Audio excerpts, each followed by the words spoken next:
Buen día, licenciada, sea bienvenida a nuestro podcast. Hoy vamos a hablar sobre las fases del tratamiento.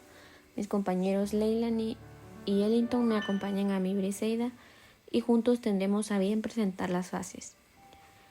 Como número 1, la fase inicial del tratamiento, la cual se divide en varios puntos que trataremos en este tiempo. Esta incluye la recepción del paciente. En este primer contacto se debe generar un ambiente de confianza porque el terapeuta se presenta y es aquí donde se sientan las bases para la relación terapéutica, lo cual lo hace crucial. También está el estilo y marco de la recepción, que se refiere al tono, al lenguaje y a las actitudes, donde se debe transmitir empatía, respeto y profesionalismo en el entorno físico, y al contexto de las interacciones iniciales, las cuales también deben favorecer la apertura y la seguridad. También encontramos las entrevistas iniciales, que son las sesiones que tienen como objetivo, conocer al paciente, explorar sus problemas, su historia y sus expectativas acerca del tratamiento, y es donde identificamos factores claves para el diagnóstico y el plan terapéutico. También está la formulación diagnóstica, que se obtiene basada en la información que el paciente brinda, lo cual orienta la estrategia del tratamiento. Dentro de la fase inicial también encontramos el manejo de actitudes y sentimientos negativos en las primeras entrevistas, que es común que el paciente experimente emociones negativas como resistencias o miedos, pero en estas situaciones el terapeuta debe reconocer, y abordar estos sentimientos de manera abierta y sin juzgar, para que de esa manera se pueda crear un ambiente de apoyo que facilite la expresión genuina del paciente.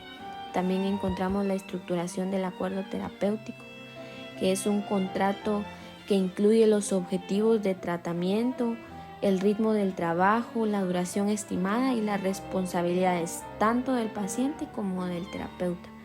En este se discuten aspectos formales como la confidencialidad, la frecuencia de las sesiones y las condiciones de pago, para definir límites claros y compromisos mutuos. Algunos puntos a considerar dentro de la fase inicial son que se debe establecer un ambiente de confianza desde el primer momento. Se debe escuchar sin juzgar para facilitar la apertura del paciente y no presionarle para obtener toda la información en las primeras sesiones. También se debe tener claridad en la comunicación sobre el proceso del tratamiento. Y algunos errores muy comunes que se pueden dar en la fase inicial del tratamiento pueden ser el no brindar la información clara sobre el tratamiento o el apresurar el proceso diagnóstico sin dar tiempo suficiente para una evaluación completa, o incluso pueden ser ignorar los sentimientos negativos del paciente, lo que puede aumentar las resistencias en el paciente, o la falta de claridad en el acuerdo terapéutico sobre las responsabilidades y aspectos formales, lo cual puede llevar a malos entendidos.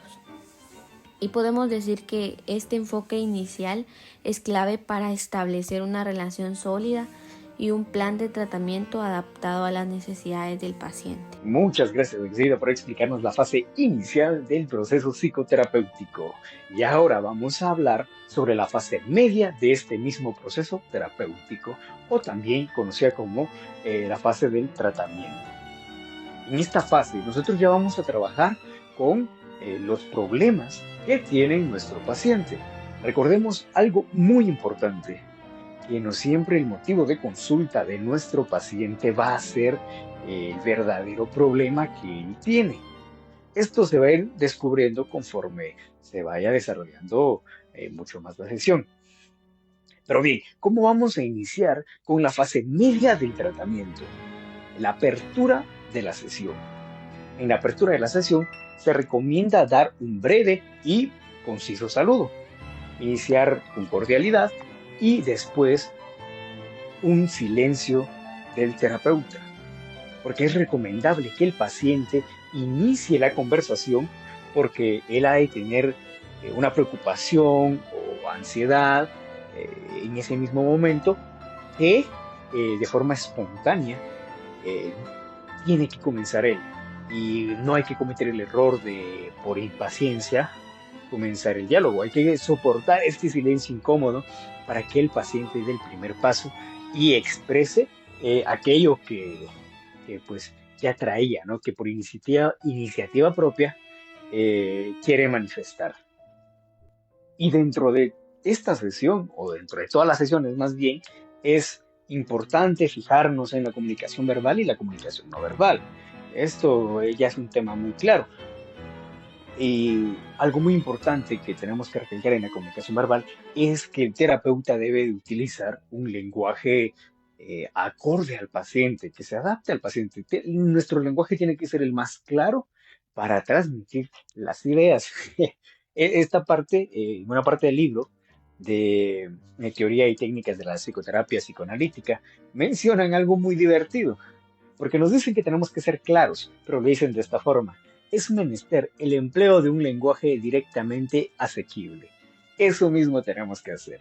Y recordemos, tenemos que estar atentos siempre a observar cuáles son los gestos, su postura y qué nos transmite el paciente.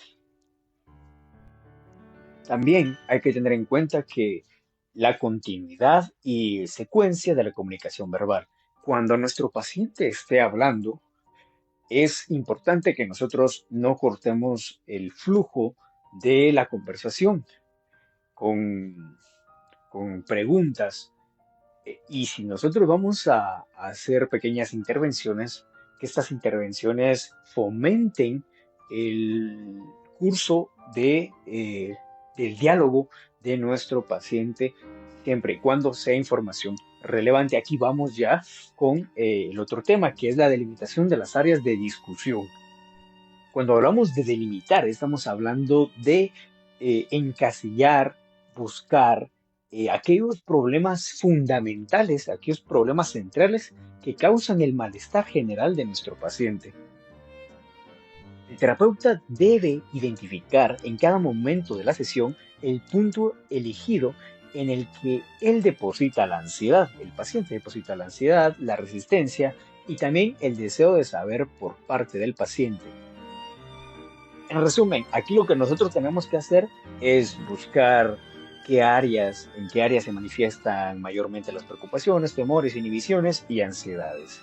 Recordemos que la transferencia va a ser parte fundamental de todo el proceso terapéutico inicial, intermedia y final. Y tenemos que aprovechar este recurso. Recordemos que la transferencia puede ser beneficiosa para la terapia, pero también se puede complicar. Tenemos que saber manejar muy bien esto. Y como finalización, vamos a hablar sobre la sesión terapéutica como unidad de significado. Y a mí me gusta cómo lo dice John Coleridge en su libro Técnicas y Teorías de la Psicoterapia Psicoanalítica.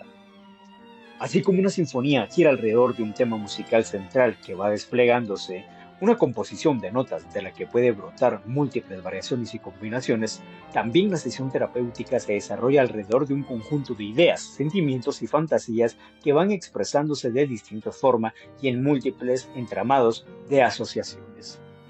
Creo que no puede quedar más claro. Sabemos que la psicoterapia va a ser el conjunto de un montón de experiencias, de miedos, de deseos, de frustraciones del paciente, y todo eso nosotros lo vamos a tener que juntar e interpretar como se interpreta una canción, una música, pero con humanos, claro, y darle un significado de que el paciente quizás no es capaz de ver. Ese es nuestro trabajo como terapeutas. Y a base de eso nosotros vamos a poder empezar a trabajar con nuestro paciente. Y pues este ha sido mi tema. Les dejo con mi siguiente compañera. Como hemos escuchado a lo largo de nuestro pequeño podcast, estamos hablando sobre las fases del proceso terapéutico. Me tocará hablar sobre la fase final del proceso terapéutico, que está el seguimiento del post-tratamiento. Una vez concluida nuestra terapia formal, el seguimiento del post-tratamiento se convierte en una herramienta fundamental para evaluar la efectividad de nuestras intervenciones y detectar posibles dificultades. Podemos evaluar la persistencia de los cambios. Esto se analiza si los síntomas han disminuido o desaparecido por completo y si las habilidades adquiridas durante la terapia están puestas en práctica en su vida diaria. También podemos identificar posibles recaídas. Se presenta especialmente la atención a los signos de reaparición en los problemas terapéuticos, lo que permite una intervención temprana en caso de ser necesario. Fortalecer los recursos del paciente, se esfuerzan las estrategias de afrontamiento aprendidas y se brindan herramientas adicionales para nuestros nuevos desafíos. Podemos encontrar la evaluación continua del proceso. La evaluación continua es un componente esencial en el seguimiento del posttratamiento.